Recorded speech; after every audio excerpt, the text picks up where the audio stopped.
So I did 2 videos, right? Well, the second one I actually didn't do. The second one, Joe Sig, which is a great artist located in Charlotte, North Carolina, great hip hop artist. He did the second one.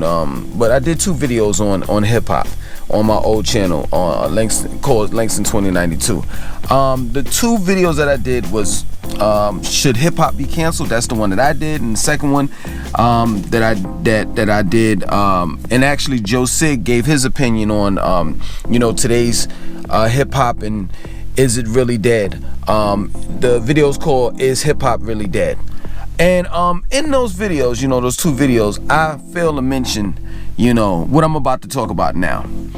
And what I'm about to talk about now was that I'm just so sick and tired of rappers talking about selling drugs and being thugs, in which we know the vast majority of them have never touched a gun, never sold any drugs, never shot anybody.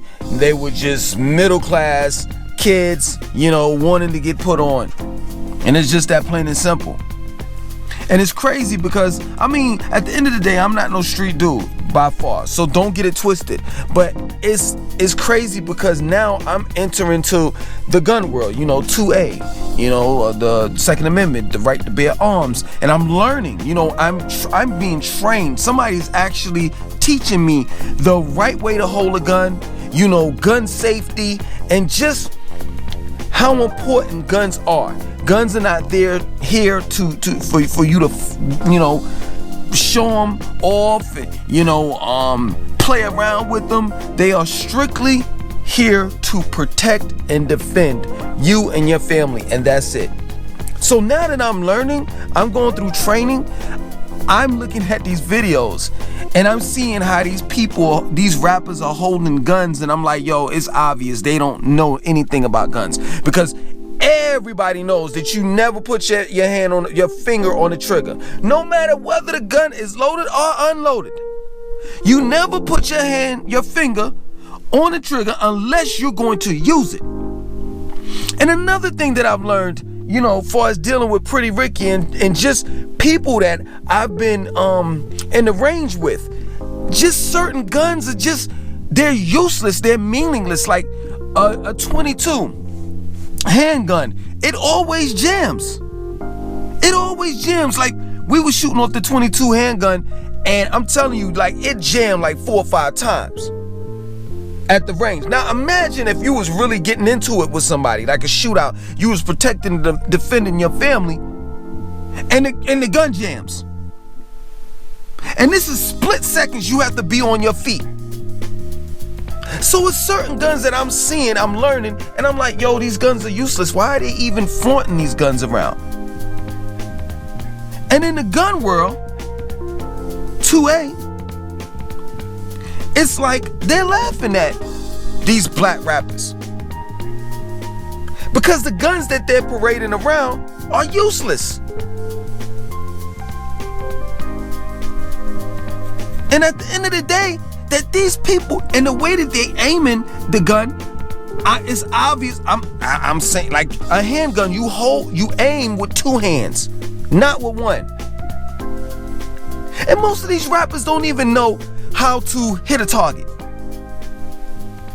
So how in the world are you a thug and you don't know anything about guns? Neither do you practice gun safety, and you don't even know how to hold a gun.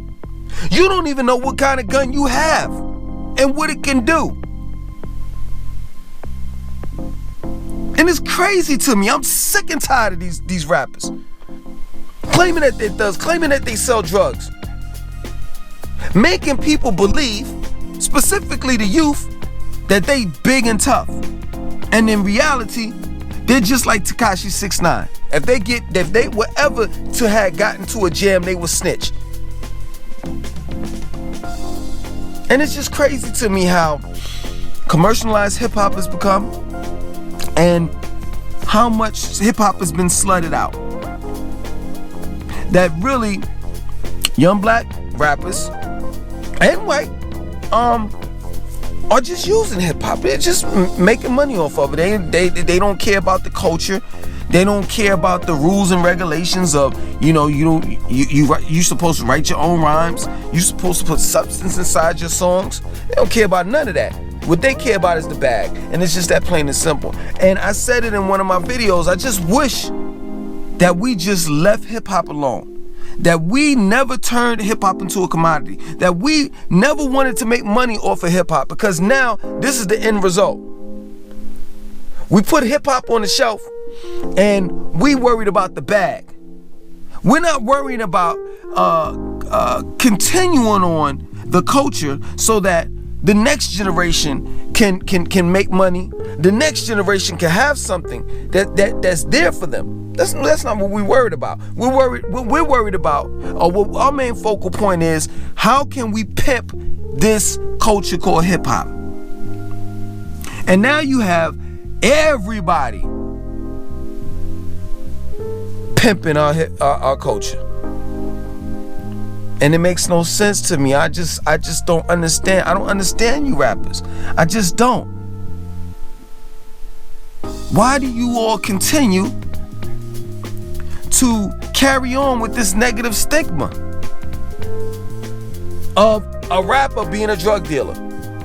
I'm tired of the DJ Vlad videos when DJ Vlad asks about the dude's past, and then the dude says, yeah, I went to jail, It's the same story. Like, how in the world, excuse me, how in the world is it that there's several different young black men that DJ Vlad interviews and they all say the same thing? How is that? That doesn't make sense to me. Somebody gotta be lying. Somebody has to be lying. Period. And I just don't understand. Yo, let me tell you something. Why can't there be rappers that say, I tried going to college and I wanted to be a doctor, I wanted to be a lawyer, but it just didn't work out for me. Why is it that you all have to have such a negative or bad past? I just don't understand it. Like, if I were to MC and be like signed to a major label or whatever have you, and they start asking me dumb questions like, what about your past or whatever, I'll just stick to when I changed and the positive things that I've done. Don't ask about my past. Don't. Period. That's not who I am. That's not who I am now. That's who I was before. So my point in making is that when a rapper starts talking about his past and he really did shoot people, he really was a drug dealer, he really was a menace to society, you know what you should be saying at the end, after you have told on yourself, really snitched on yourself about the things that you did in the past? At the end of that, you should be saying, and I am ashamed and embarrassed to have done these things in my past, because I'm a different person now than I was when I was younger. And I want to tell you young children, you young men and you young women, that don't be like me, because being like me got me shot. Being like me got me locked up. Being like me got me in trouble where I have felonies on my criminal record. So now I can't properly protect and defend my family because I have a felony on my criminal record. So I can't even buy something as simple as a rifle to protect my home. And it's crazy to me. Listen, young men and young women, don't listen to those rappers. Let me tell you something.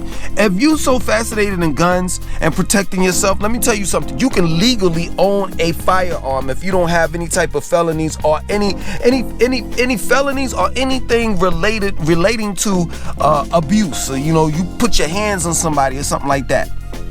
You can easily go right now to anywhere, Cabela's, Brass Pro Shop, where they sell rifles, and you can buy one. Now, in order, just depends on what state that you're in. You got to check your laws. In the state of North Carolina, you can go buy a rifle. Now, in the state of North Carolina, you can't buy a handgun. You have to have a permit for that. But you can go through the legal procedures to own a gun in order that you can legally defend yourself. You don't have to go out here in the streets and get you a Draco with the serial number scratched off of it, and you wind up defending yourself, and it's rightfully so because somebody tried to threaten your life, and guess what? You gonna go to jail because you actually possessed an illegal gun. Period. You bought it off the streets. As far as the drugs and all the rest of that, yo, listen, let me tell you something. I've seen so many cases where dudes don't make it. They out there selling drugs, somebody pops them in the head. I know a couple of dudes that got killed off of drugs. Couple of dudes. Dude I was cool with, you know what I'm saying, in college. He decided he wanted to go the other way. And, you know, while he was going to school, he was selling crack. And you know what happened to him? They popped him in his head. College student. He decided that he wanted to start selling crack while he was going to college. And guess what? Had he not sold drugs, had he just went to school, you know what's so funny? The regular entry-level drug dealer, like the dude that gets that's out there working for a bigger drug dealer, you know, they don't really make that much money. You know, people always talking about these 9-to-5 people that work 9 to 5. You know, there are a lot of people that work 9 to 5 that made way more money than a drug dealer. It just depends on what career you want to get into. And it's less stress. People 9 to 5 don't have to worry about getting shot in their head. People that work 9 to 5 don't have to worry about the police picking them up. People that work 9 to 5 don't have to worry about going to jail for a job that they were doing on the streets. So I'm here to tell you, young men and young women, stop listening to these drug dealers because they're lying to you. Not all of them not all of them were drug dealers and thugs. And let me tell you something, for the ones that were, they should be saying right now, yo, I regret ever doing that type of stuff. And for you young boys and you young girls out there, don't be like me. Go to school, graduate, become an entrepreneur, whatever you want to do. Work for someone, but just make an honest day's pay. Just get a job where you are not hurting anybody or anyone. So, yo man, rappers, you need to stop it. You need to stop it. Just be true to yourself first, and then be true to others. My name is Langston 2092. I want you to like, comment, subscribe, and definitely share this video.